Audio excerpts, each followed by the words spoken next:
Esse podcast é um oferecimento de Huawei. No Brasil, para o Brasil, mirando um futuro conectado, inteligente e sustentável. E ConnectWay, uma empresa que há mais de 20 anos distribui soluções e equipamentos Huawei no Brasil. Olá pessoal, tudo bem? Aqui é Samuel Possebon, editor da Teletime. A gente está de volta com mais um episódio especial do nosso Boletim Teletime, gravado aqui diretamente dos estúdios da ConnectWay, que acontece justamente no encontro Abrint 2024. Dá para a gente dizer já com segurança o maior encontro de telecomunicações da América Latina, diria até das Américas. Eu conheço muitos encontros aí Brasil afora e certamente se a gente comparar com outros que acontecem na região, esse daqui é o maior. E a gente tem como convidado aqui Mauricélio Oliveira, que é o diretor-presidente da Abrint, uma das associações do setor de telecomunicações e responsável por essa festa aqui. Mauricélio, obrigado pela participação, obrigado pela tua presença no nosso podcast. Obrigado, Samuel. É um prazer estar participando aqui com vocês, né? E é isso, né? Dá pra gente dizer com segurança o maior evento de telecomunicações da América Latina. Como é que vocês chegaram aqui? Samuel, é uma história... O tempo é curto, mas a história é longa, né? Então, a Abrint, ela nasceu ali em 2009, né? Eu sou um dos membros fundadores, dos 14 fundadores que assinaram a primeira ata da Abrint. E a ideia era aglutinar os provedores, né? E trazer um pouco maior conhecimento aos provedores na época. A gente era muito recriminado ali pela Anatel, né? E os provedores não entendiam como é que funcionava a parte de telecomunicações. Eles vieram ali muitos deles da parte de internet de escada ali ainda, que era só SVA, não tinha telecomunicações no meio. E rede estruturada, né? Exatamente. Então a gente começou a fazer a rede de rádio, começou a entrar na parte de telecomunicações. E a gente começou a ser muito massacrado aí pelos órgãos reguladores, não que eles estavam errados, né? É que é falta de conhecimento mesmo da época. E era um mercado novo, né? Ninguém conhecia. E relativamente novo, e a Abrint veio justamente para poder profissionalizar esse mercado. Essa foi a ideia desses 14 membros ali que iniciaram. E a gente veio fazendo aquele trabalho de formiguinha de lá para cá, né? Fizemos um primeiro encontro em 2009, logo depois da fundação, em 2009, foi em São Paulo, se eu não me engano, no Luz Plaza. Esperava cerca de 30 provedores convidados por aí. E a notícia se espalhou e chegou mais de 120 pessoas. A gente teve que aumentar a sala, né? A Abrint, ela tem essa... Imagina, 120 pessoas tem só no stand da ConnectWay nesse momento. Tá? Então, ali começou o processo, o fornecedor ficou sabendo, quis pôr uma mesinha lá para vender um produto e começou tudo ali, né? A Abrint em si, a feira, não é o foco principal da Abrint, né? Você sabe disso. A Abrint, o foco principal dela é realmente conscientização, treinamento e representatividade, né? Esse é o nosso foco. E a feira, ela veio aclopada ao sucesso ali da Abrint em si, né? E ela vem crescendo todo ano, surpreende até a gente mesmo. Assim, se me perguntasse lá em 2009 se a gente chegaria aqui, com certeza não era meu pensamento, né? Nosso pensamento inicial era só tentar conversar um pouco com quem estava envolvido ali no meio, né? Nos stakeholders ali, a Anatel, que era o regulador, a principal conversa nossa inicial foi com eles. Depois veio o próprio Ministério das Comunicações, né? E assim, era onde a gente pretendia chegar, ter um certo diálogo, né? Mas acho que parte do sucesso da feira, né? Esse tamanho da feira que a gente encontra aqui, você estava me falando já pelo menos 20 mil pessoas inscritas no evento desse ano, né? Então deve dar aí 50 mil pessoas visitando, né, ao longo desses 3 dias de evento. Parte do sucesso é a quantidade de empresas que a gente tem no mercado, né? Exato. Vocês têm 1.800 associados. Né, para um mercado de 20 mil, talvez, empresas aí? Fala-se em 20 mil empresas. A gente tem um levantamento que a gente fez recente via quinais de provedores e CNPJs ativos. São 32 mil CNPJs com quinai de provedor de internet ativos na Receita Federal. Então, assim, esse número ele é até maior do que os 20 mil que a Anatel fala, né? E, por exemplo, na minha cidade, é uma cidade do interior, são 55 mil habitantes, e só lá tem 18 quinais ativos, né, de provedores. Então tem Tem empresas que eu vi lá que eu nem desconheço. Né? A cidade é pequena, mas eu desconheço. Ela opera lá de alguma forma, ela está atendendo alguém, né? E está ativa no pelo menos tem município. o CNPJ ali Exatamente. para fazer alguma coisa. É. E você vê esse mercado de pequenos provedores, ele continua crescendo? Você vê novas empresas entrando nisso? Ou a gente pode dizer que ele já chegou num ponto de, não saturação, mas um ponto de equilíbrio, vamos dizer assim? O mercado eu vejo que ele chegou realmente num ponto de equilíbrio, né? Os provedores nos últimos anos, com esse crescimento vertiginoso que teve, de 20 mil empresas para 5.800 municípios em média, e se a gente considerar que cada empresa dessa, a maioria delas está em mais de um município, né? São 5, 6 municípios por cada empresa dessa, então a gente vê o crescimento vertiginoso que teve esse mercado. Né? E eu entendo que a gente chegou num ponto que onde podia ser construído redes, os provedores construíram. Né? Nós temos alguns pontos a se alcançar ainda, a gente tem tratado isso muito com o Ministério das Comunicações, né? Hoje se fala em torno de 92% de pessoas conectadas, falta um número de 8%, né?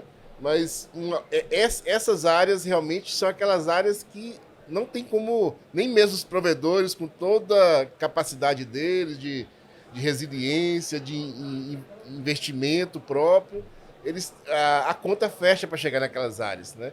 Então, provavelmente, vai precisar de uma política pública, né, diferenciada, um dinheiro público para poder subsidiar, atender essas localidades. Né? Então, por isso, o mercado, eu entendo que ele foi ocupado. Chegou num ponto já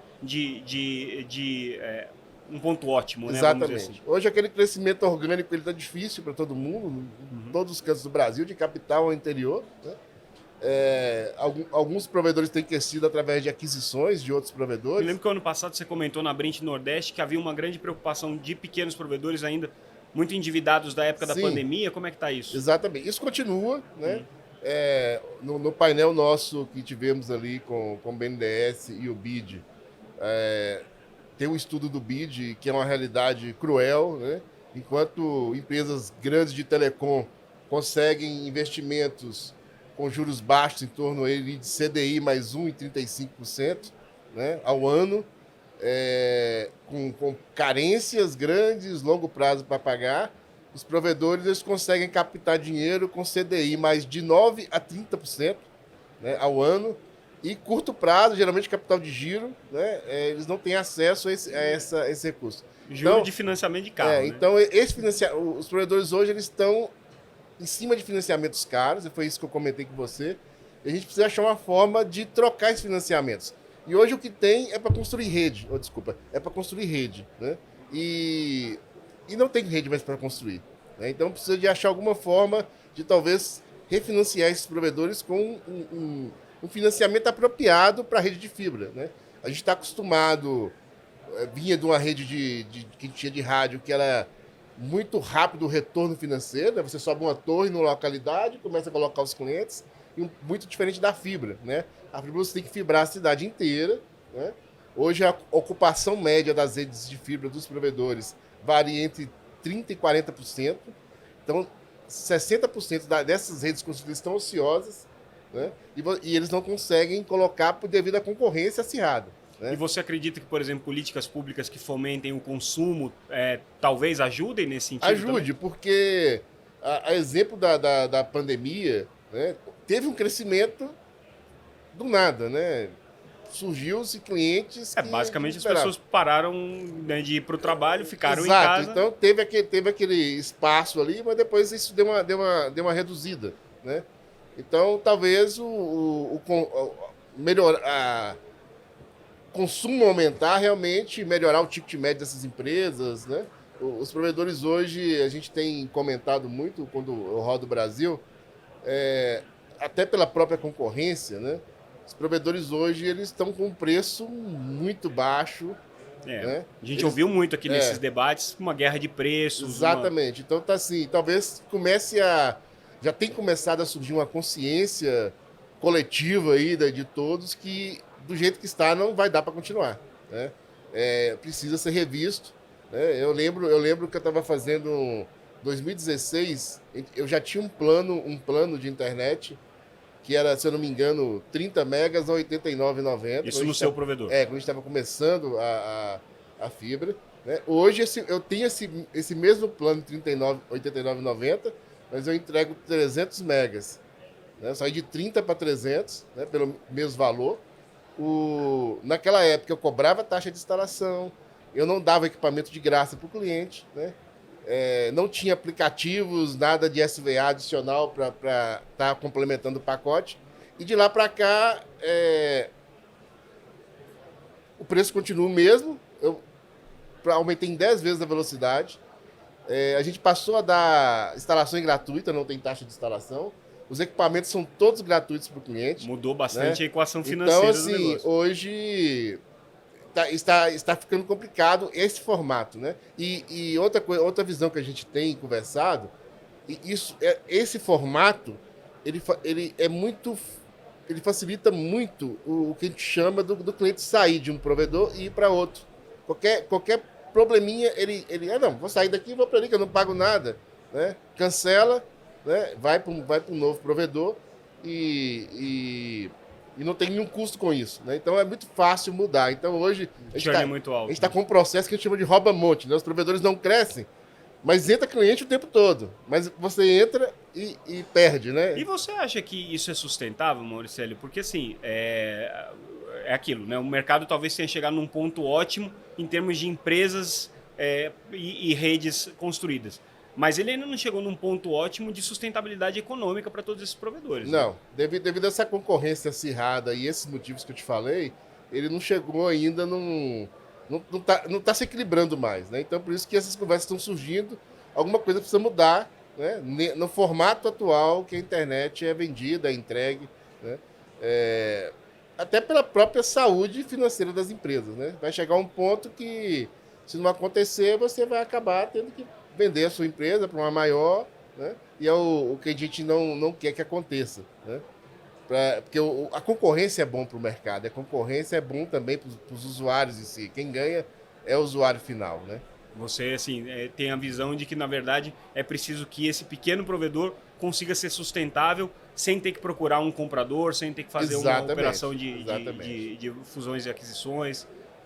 A Abrint pretende... Nessa questão de conscientização, a gente pretende tratar mais o tema, né, com os provedores, né? Inclusive, a gente queria trazer alguma coisa para esse evento, mas não deu para a gente trazer ainda, mas nos próximos a gente vai tratar esse assunto. A gente vai trazer empresas que têm efetuado reajuste de preços, que têm trabalhado de uma forma um pouco diferente e têm tido um resultado muito positivo financeiramente.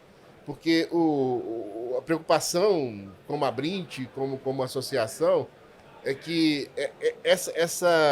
esse preço predatório, essa forma de trabalho, ele acabe no futuro começar a refletir na qualidade do serviço. Uhum. É isso que a gente não quer que aconteça. Os provedores hoje eles são elogiados pela qualidade do serviço que prestam.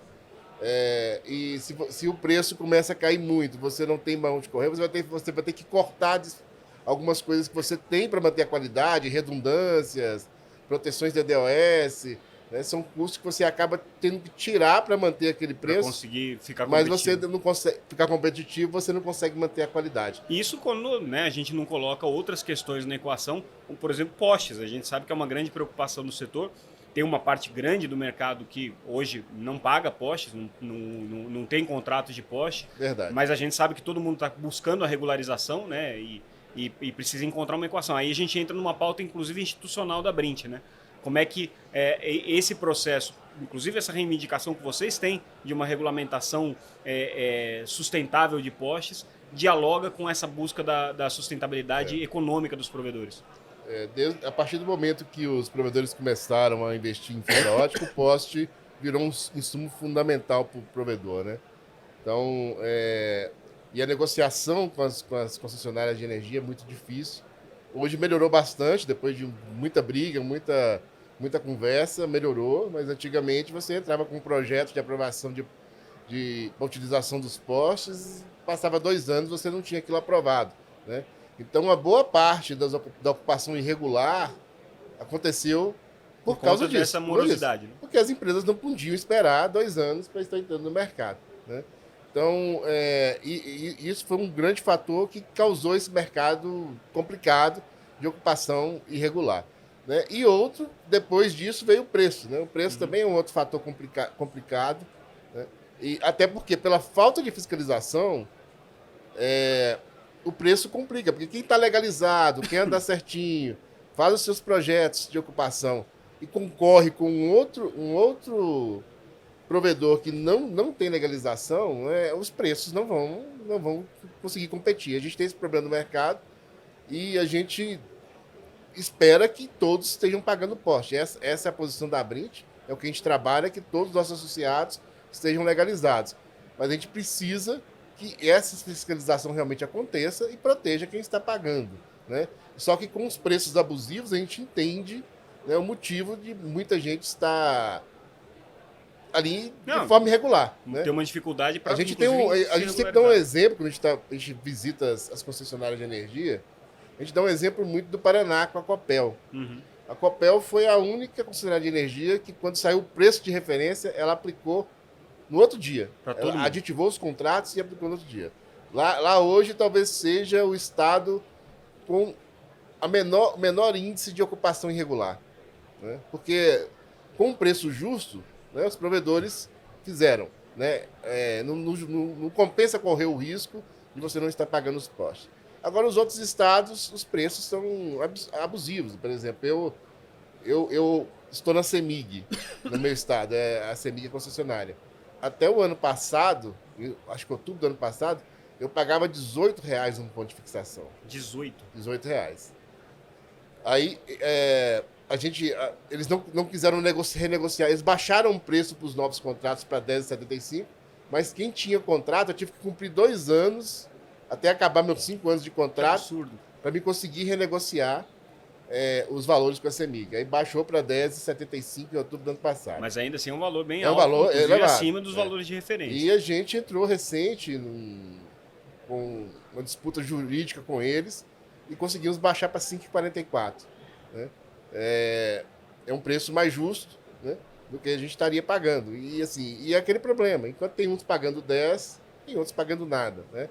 E a gente acha que a obrigação da concessionária é fazer essa fiscalização, de alguma forma. Do ponto de vista ainda da agenda institucional, da agenda regulatória de vocês, a questão das assimetrias parece que tem sido um ponto aí bastante colocado tanto pela Anatel quanto de debate no mercado. Né? Assim, até que ponto essas assimetrias ajudam, precisam ser ampliadas. Claro que, obviamente, vocês defendem que elas sejam mantidas, mas como é que você está vendo hoje esse debate? As assimetrias foi muito importante para a expansão desse mercado dos pequenos provedores. Não que as assimetrias sejam, como que eu vou te explicar? Determinantes. Sejam determinantes. Né? Mas tinha exigências para os pequenos provedores, comparado a grandes operadoras, que eram incabíveis. Né? Não justificava, os pequenos não conseguiriam atender aquelas exigências. E, por outro lado, essas exigências existem para as grandes porque elas, felizmente, prestam um serviço de baixa qualidade. Né? Então, elas precisam ser realmente acompanhadas ali, medidas e estar seguindo alguns regulamentos. E atendem uma quantidade maior de pessoas também, né? Então, assim, qualquer coisa errada, o impacto acaba sendo muito maior. Exato. Né? Então hoje, apesar de não ter assimetrias, por incrível que pareça, a qualidade dos pequenos é muito maior, até dentro das medidas da Anatel, do que as grandes operadoras. Né? Então isso mostra que os pequenos eles podem não ter essa simetria, mas eles não vão perder a qualidade por causa disso. Né? Até porque você está com o seu usuário, ele te conhece, ele sabe onde você mora, ele tem seu telefone. Então a cobrança é muito maior no pequeno e ele precisa estar... Ele já tem, na verdade, essa cobrança do usuário dele. Né? O fato do usuário não ter garantido na regulamentação um direito de consumidor ou um parâmetro de qualidade, você entende que isso não é um prejuízo para ele, porque ele já tem aquilo do próprio mercado. Exatamente. O próprio mercado de telecom dos PPPs, ele já atende os níveis de qualidade de forma espontânea. Né?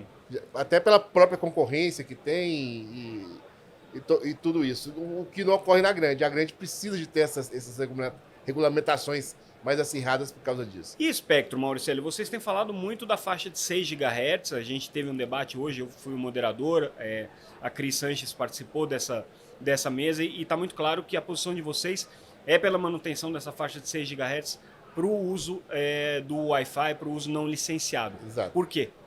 Primeiro eu queria até te parabenizar pela condução do painel, foi excelente. E a posição da Abrint pela manutenção da faixa é porque hoje a gente tem o 2.4, 5.8, né, que já estão ali no limite de transmissão possível que os provedores conseguem atender.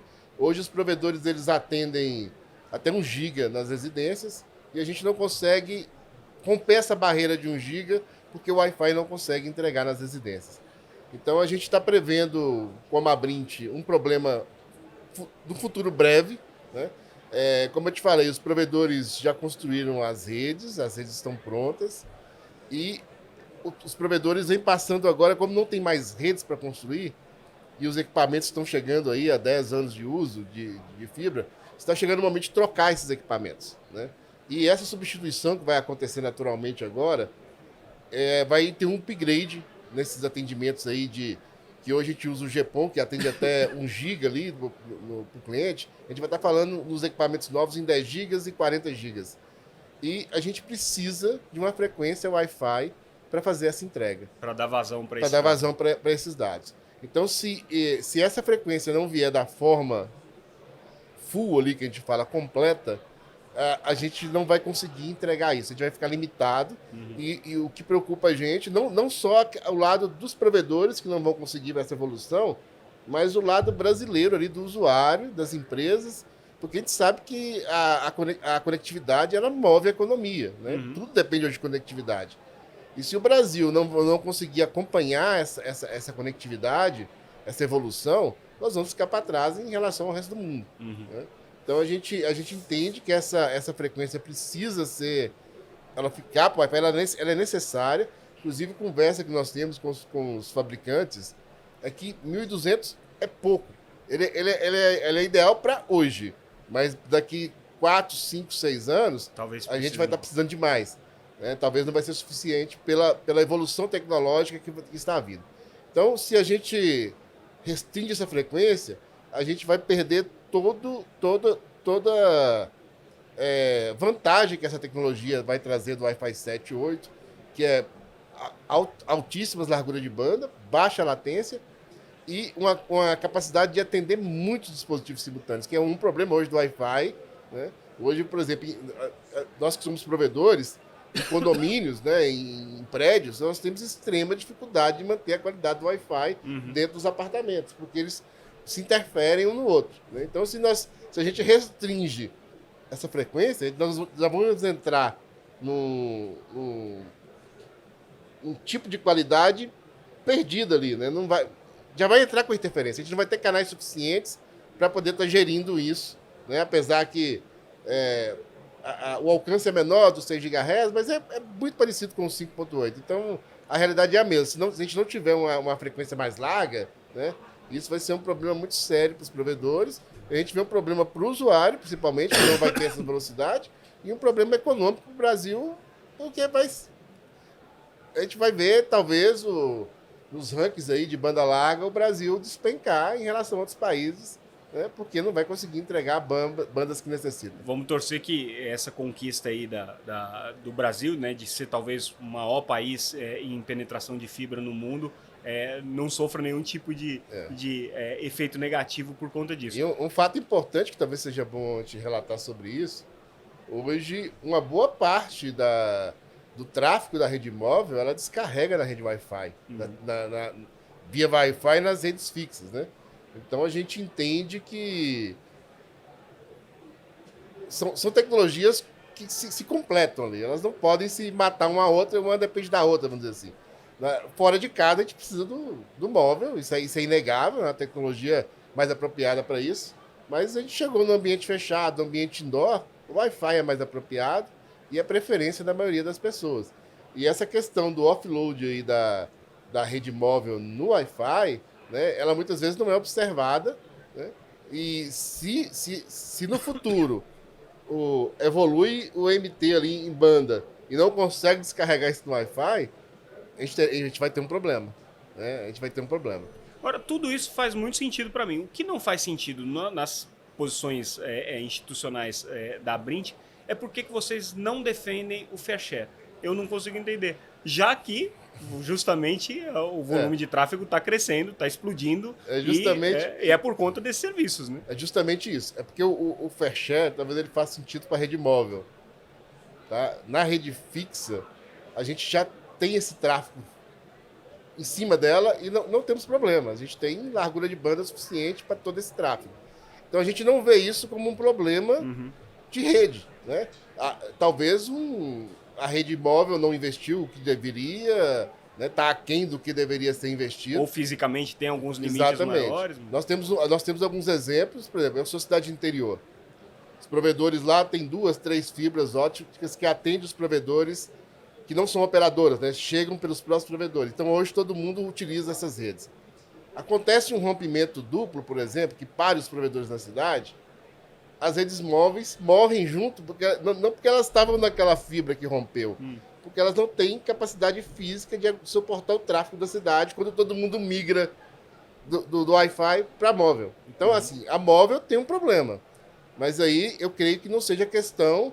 Mas será que o pequeno provedor não ia gostar de ter um cascalhinho lá pingando do Google, do Netflix? Mas essa é a preocupação. A gente entende que não vai chegar para o pequeno. Você acha que não vai chegar? Não vai chegar. Esse é a questão de negociação. Vocês não vão conseguir não isso vão ter daí, poder de negociação, eles não vão conseguir negociar com 20 mil pequenos e a gente vai ficar numa desvantagem em relação a isso. Cria uma simetria competitiva. Então, essa é a nossa briga por causa disso. A gente não falou de reforma tributária, eu queria trazer esse tema porque eu acho que isso impacta muito os pequenos provedores, né? Sim. Como é que vocês estão vendo, analisando e estudando isso aí? Olha, quanto à reforma tributária, ela já está feita, né, basicamente. A gente tentou trabalhar de alguma forma ali para impedir algumas coisas, mas não conseguimos muito sucesso. A gente entende que ela vai afetar de forma muito bruta o setor de serviço, né? E os provedores em si. Porque o provedor não tem muito atravessador para estar acreditando, ter crédito de... Eu atendo direto o usuário final, né? Então eu não tenho atravessadores para estar acreditando algum tributo.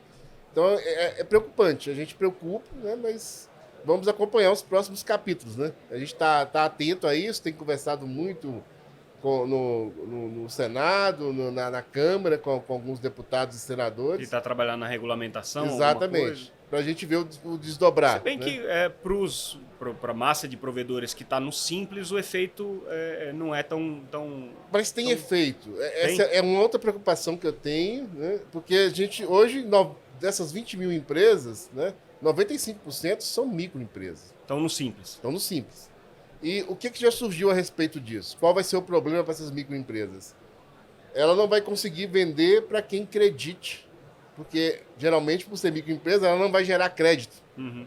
Então, se não for corrigido isso na regulamentação, essas empresas vão ficar, vão perder mercado, porque elas não conseguem gerar crédito para quem for comprar. No segmento corporativo, exatamente. Por exemplo, então, vender para uma padaria, para um supermercado. Então isso pode gerar um problema para muitas empresas, né?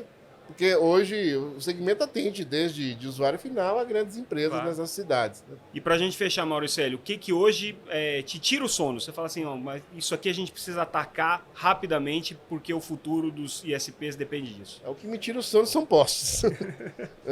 Os postes tiram o sono. Desde o início da minha gestão, a gente vem trabalhando bem forte nisso, mas a gente não vê andar. Né? A gente trabalhou muito com o Minicom, saiu-se a portaria poste legal, a gente esperava um pouco mais dela, né? Ela veio ali bem muito conceitual. Né? Mas agora parece que vem um decreto, né? Com uma imposição um pouco mais dura. Com o decreto agora, talvez seja... Porque foi uma contribuição da Abrint ter uma empresa gestora daquela área dos postes. Que a gente entende que as concessionárias não fizeram esse serviço bem feito e a bagunça está aí por causa disso. Né? Elas têm seus problemas também, têm suas limitações para poder fazer essa gerência. Então, assim, a lei ela é muito estranha, né? Ela não é clara em alguns pontos e gera pontos de dúvida. Então, o regulamento novo saiu, não saiu como a gente esperava com a nossa contribuição. A gente acha que tem pontos ali que não foram endereçados, bem endereçados, está muito solto. Né? A questão na nossa contribuição teria a figura do gestor, mas acima do gestor a gente teria um conselho envolvendo a Anatel, a ANEEL, as concessionárias e as empresas, que estariam criando parâmetros dessa empresa gestora. Então, isso não veio. Vem a empresa gestora e ela não vai ter uma supervisão. Ela não tem uma supervisão e ela não vai ser nem concessionária de energia, nem telecomunicações. Então, quem vai estar fiscalizando essa empresa? Perfeito. Então, são pontos soltos. Outros que a gente briga muito, questão do nome preço de referência. Né? A gente não foi falta de aviso lá atrás que isso não funcionaria, né? Lá em 2014, na primeira resolução, e agora se mantém o mesmo erro. Né? Se continuar preço de referência, a gente entende que a gente não vai ter um controle sobre isso. Porque a gente tem um contato direto com as concessionárias, e a gente até escuta muitas vezes da ANEEL, mas vocês podem negociar. Mas negociar como? É monopólio, é o preço dele ali, é o contrato dele, você assina ou não assina. Né? Você não tem outra opção de outro poste para utilizar. E não dá nem para dizer, o preço é esse, porque ele vai falar, não, mas isso é de referência. Então, não tem negociação. E o preço de referência é referência. A justiça tem dado ganho para os provedores, mas eu acho que a gente precisa mudar para preço teto. Uhum. Né? Porque a justificativa para ser preço de referência foi que existem contratos antigos de grandes operadoras que eram menos do que 3,19. Uhum. Né? E não tinham como mexer nesses contratos. Então a ideia inicial era, mas na prática virou preço de referência para ficar um preço acima, né? Uhum. Não para justificar esses contratos antigos. Perfeito. Então se fica preço teto, resolve o problema de quem paga menos. Bom, eu desejo que para o próximo ano você não tenha mais pesadelos com poste, que esse não seja mais um assunto, que o evento continue crescendo e que as pautas da Brint aí sejam bem recebidas por quem tem que ser recebido. Mais uma vez, Mauricélio, te agradeço pela oportunidade de estar aqui conversando com a gente. Parabéns mais uma vez pelo evento. Certamente a gente vai conversar ao longo do ano, mas no ano que vem a gente volta com você aqui para fazer um balanço do que aconteceu nesses 12 meses. Mais uma vez, obrigado, meu caro. Obrigado, eu que agradeço a oportunidade. Né? E tá falando um pouco das pautas da Brint, eu acho que é importante. A gente está disseminando isso aí para todo mundo. É isso aí, esse é o nosso papel. Mais uma vez, pessoal, agradeço a audiência de vocês, agradeço a atenção. Ficamos por aqui e com isso a gente vai encerrar a nossa cobertura especial da Brint 2024, entrevistando aqui o nada mais, nada menos do que o diretor-presidente da Brint, Mauricélio Oliveira. Mais uma vez, obrigado, Mauricélio. Ficamos por aqui. Tchau, tchau, pessoal. Obrigado, Samuel.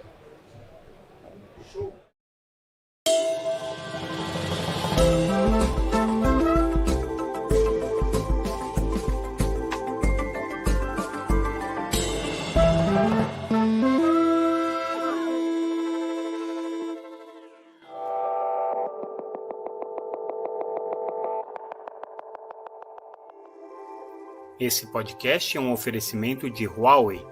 No Brasil, para o Brasil, mirando um futuro conectado, inteligente e sustentável. E ConnectWay, uma empresa que há mais de 20 anos distribui soluções e equipamentos Huawei no Brasil.